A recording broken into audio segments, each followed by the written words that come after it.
मुख प्रसन्नता देखी पूछे जब, रिपुबध कहा विभीषण हूँ तब। प्रभु ही बिलो की शिष पद नाये, उठी प्रभु अनुज हर्षि उर लाए। कृपा दृष्टि करी अनुज ही हेरा, विगत भयो श्रम जब कर फेरा।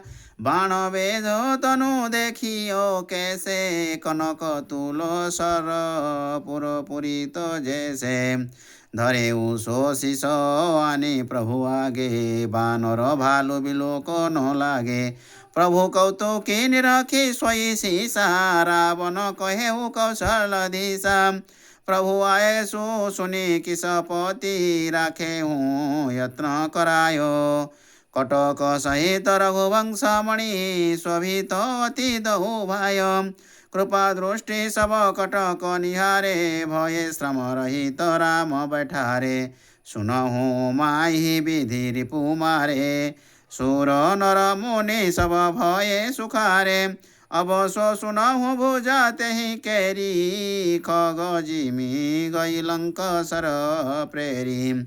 मेघनाद आंगन मोह परी, बाण विद्धो शोणित सन भरी।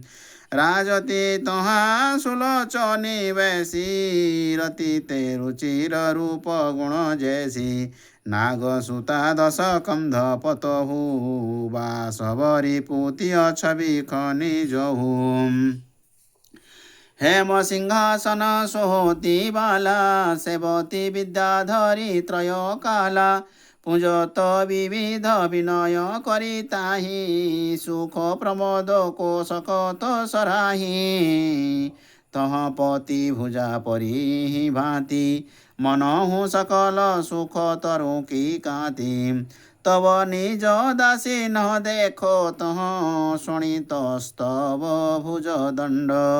भयउ समर आश्चर्य भय, मनहु अखंड न खंड। सुनी कर सकल सखी मुख बेना, तजी सिंहासन उठी सुनैना। प्रेम शुभायोच्छुधु कधुकी धरकी, सूचक शुभ दहीन भुज फरकी।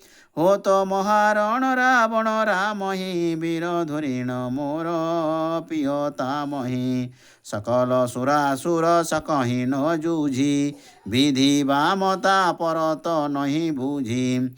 इतना कर कहती गई चली आपू, पति भुज लखी कर कोटि बिलापू। कंकण मणि गण भूषण सोई, महाविटप सम आनन होई। देखत मन ही न आवत तेहि, तासु प्रभाव सुनी सुना पहिले। निद नारी भोजन परिहरहि, 12 वर्ष तासु कर मरहि। सियावर रामचंद्र की जय, पवन सुत हनुमान जी की जय।